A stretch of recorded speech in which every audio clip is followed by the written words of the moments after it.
آج کی اس نشست میں ہم بات کریں گے کہ غزوہ احد میں ابو سفیان اور حضرت عمر جب آمنے سامنے آئے تو کیا باتیں ہوئیں۔ بسم اللہ الرحمن الرحیم، اللہم صلی علی محمد وعلی آل محمد وعطرتہ بعدد کل معلوم۔ السلام علیکم ناظرین، سیرت النبی صلی اللہ علیہ وآلہ وسلم کی نشست نمبر 57 میں خوش آمدید۔ یہ ہماری احد سیریز کی 9ویں نشست ہے۔ پچھلی 8 نشستوں میں آپ نے سنا کہ احد کس طرح سے روپذیر ہوئی، اس میں مسلمانوں کی کیا کیا قربانیاں تھیں، اور ہماری پچھلی ہی نشست میں آپ نے سنا کہ مشرکین کی طرف سے آخری حملہ کیا کیا گیا۔ پھر اس آخری وقت میں 2 ایسے واقعات پیش آئے جن سے یہ اندازہ لگانا مشکل نہیں کہ جانباز سرفروش مسلمان اخیر تک جنگ لڑنے کے لیے کس قدر مستعد تھے اور اللہ کی راہ میں جان دینے کا کیسا ولولہ خیز جذبہ رکھتے تھے۔ حضرت کعب بن مالک کا بیان ہے کہ میں ان مسلمانوں میں تھا جو گھاٹی سے باہر تھے۔ میں نے دیکھا کہ مشرکین کے ہاتھوں مسلمان شہداء کا مسلح کیا جا رہا ہے تو رک گیا، پھر آگے بڑھا۔ کیا دیکھتا ہوں کہ ایک مشرک جو بھاری بھرکم زرہ میں ملبوس تھا شہیدوں کے درمیان سے گزر رہا ہے اور کہتا جا رہا ہے کہ کٹی ہوئی بکریوں کی طرح ڈھیر ہو گئے، اور ایک مسلمان اس کی راہ تک رہا ہے، وہ بھی زرہ پہنے ہوئے ہے۔ میں چند قدم اور آگے بڑھ کر اس کے پیچھے ہو لیا، پھر کھڑے ہو کر آنکھوں ہی آنکھوں میں مسلم اور کافر کو تولنے لگا۔ محسوس ہوا کہ کافر اپنی ڈیل ڈول اور ساز و سامان دونوں لحاظ سے بہتر ہے۔ اب میں دونوں کا انتظار کرنے لگا۔ بالآخر دونوں میں ٹکر ہو گئی اور مسلمان نے کافر کو ایسی تلوار ماری کہ وہ پاؤں تک کاٹتی چلی گئی۔ مشرک 2 ٹکڑے ہو کر گر پڑا۔ پھر مسلمان نے اپنا چہرہ کھولا اور کہا، او کعب، کیسی رہی؟ میں ابو دجانہ ہوں۔ خاتمہ جنگ پر کچھ مومن عورتیں میدان جہاد میں پہنچی۔ چنانچہ حضرت انس رضی اللہ تعالیٰ عنہ کا بیان ہے کہ میں نے حضرت عائشہ بنت ابی بکر رضی اللہ تعالیٰ عنہ اور ام سلیم کو دیکھا کہ پنڈلی کی پازیب تک کپڑے چڑھائے پیٹھ پر پانی کے مشکیزیں لا رہی تھی اور زخمیوں کے منہ میں انڈیل رہی تھی۔ حضرت عمر کا بیان ہے کہ احد کے روز حضرت ام سلیت رضی اللہ تعالیٰ عنہ ہمارے لیے مشکیزیں بھر بھر کر لا رہی تھی۔ انہی عورتوں میں حضرت ام ایمن بھی تھی۔ انہوں نے جب شکست خوردہ مسلمانوں کو دیکھا کہ مدینے میں گھسنا چاہتے ہیں تو ان کے چہرے پر مٹی پھینکنے لگی اور کہنے لگی، یہ سوت کاتنے کا تکلا لو اور ہمیں تلوار دو۔ اس کے بعد تیزی سے میدان جنگ پہنچی اور زخمیوں کو پانی پلانے لگی۔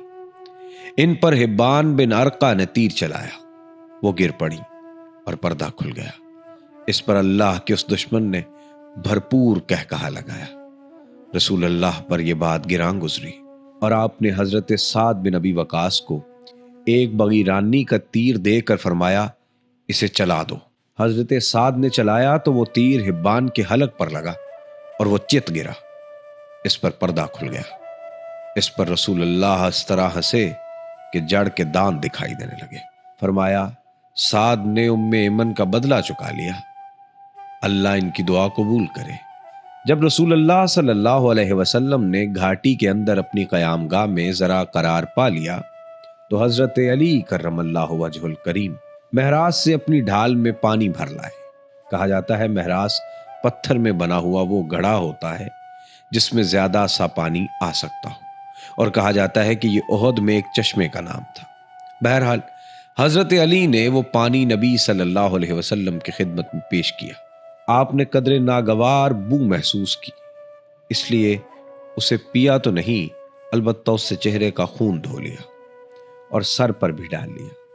اس حالت میں آپ فرما رہے تھے، اس شخص پر اللہ کا سخت غضب ہو جس نے اس کے نبی کے چہرے کو خون آلود کیا۔ حضرت سہل فرماتے ہیں کہ مجھے معلوم ہے کہ رسول اللہ کا زخم کس نے دھویا، پانی کس نے بہایا اور علاج کس چیز سے کیا گیا۔ آپ کی لخت جگر حضرت فاطمہ سلام اللہ علیہا آپ کا زخم دھو رہی تھی اور حضرت علی کرم اللہ وجہ الکریم ڈھال سے پانی بہا رہے تھے۔ جب حضرت فاطمہ سلام اللہ علیہا نے دیکھا کہ پانی کے سبب خون بڑھتا ہی جا رہا ہے تو چٹائی کا ایک ٹکڑا لیا اور اسے جلا کر چپکا دیا، جس سے خون رک گیا۔ ادھر حضرت محمد بن مسلمہ رضی اللہ تعالیٰ عنہ شیریں اور خوش ذائقہ پانی لائے، نبی صلی اللہ علیہ وسلم نے نوش فرمایا اور دعائے خیر فرمائی۔ زخم کے اثر سے نبی نے ظہر کی نماز بیٹھے بیٹھے پڑھی صلی اللہ علیہ وسلم، اور صحابہ کرام نے بھی آپ کے پیچھے بیٹھ کر ہی نماز ادا کی۔ مشرکین نے واپسی کی تیاری مکمل کر لی تو ابو سفیان جبل احد پر نمودار ہوا اور بآواز بلند بولا، کیا تم میں محمد ہیں؟ صلی اللہ۔ لوگوں نے کوئی جواب نہ دیا۔ اس نے پھر کہا، کیا تم میں ابو قحافہ کے بیٹے ابو بکر ہیں؟ لوگوں نے کوئی جواب نہ دیا۔ اس نے پھر سوال کیا، کیا تم میں عمر بن خطاب ہیں؟ لوگوں نے اب کی مرتبہ بھی جواب نہ دیا، کیونکہ نبی صلی اللہ علیہ وسلم نے صحابہ کرام کو اس کا جواب دینے سے منع فرما دیا تھا۔ ابو سفیان نے ان تین کے سوا کسی اور کے بارے میں نہ پوچھا، کیونکہ اسے اور اس کی قوم کو معلوم تھا کہ اسلام کا قیام انہی تینوں کے ذریعے ہے۔ بہرحال جب کوئی جواب نہ ملا تو اس نے کہا، چلو ان تینوں سے فرصت ہوئی۔ یہ سن کر حضرت عمر رضی اللہ تعالیٰ عنہ بے قابو ہو گئے اور بولے، او اللہ کے دشمن، جن کا تو نے نام لیا ہے وہ سب زندہ ہیں، اور ابھی اللہ نے تیری رسوائی کا سامان باقی رکھا ہے۔ اس کے بعد ابو سفیان نے کہا، تمہارے مقتولین کا مسئلہ ہوا ہے، لیکن میں نے نہ اس کا حکم دیا تھا اور نہ اس کا برا ہی منایا ہے۔ پھر نعرہ لگایا کہ حبل بلند ہو۔ نبی صلی اللہ علیہ وسلم نے فرمایا، تم لوگ جواب کیوں نہیں دیتے؟ صحابہ نے عرض کیا، کیا جواب دیں؟ آپ نے فرمایا، کہو اللہ اعلیٰ اور برتر ہے۔ پھر ابو سفیان نے نعرہ لگایا، ہمارے لیے عزا ہے اور تمہارے لیے عزا نہیں۔ نبی صلی اللہ علیہ وسلم نے فرمایا، جواب کیوں نہیں دیتے؟ صحابہ نے دریافت کیا، کیا جواب دیں؟ آپ نے کہا، اللہ مولانا ولا مولا لکم، اللہ ہمارا مولا ہے اور تمہارا کوئی مولا نہیں۔ اس کے بعد ابو سفیان نے کہا، کتنا اچھا کارنامہ رہا، آج کا دن جنگ بدر کے دن کا بدلہ ہے اور لڑائی ڈول ہے۔ حضرت عمر نے جواب میں کہا، برابر نہیں، ہمارے مقتولین جنت میں ہیں اور تمہارے مقتولین جہنم میں۔ اس کے بعد ابو سفیان نے کہا، عمر میرے قریب آؤ۔ رسول اللہ صلی اللہ علیہ وسلم نے فرمایا، جاؤ دیکھو کیا کہتا ہے۔ وہ قریب آئے تو ابو سفیان نے کہا، عمر میں خدا کا واسطہ دے کر پوچھتا ہوں، کیا ہم نے محمد کو قتل کر دیا ہے؟ حضرت عمر نے کہا، واللہ نہیں، بلکہ اس وقت وہ تمہاری باتیں سن رہے ہیں۔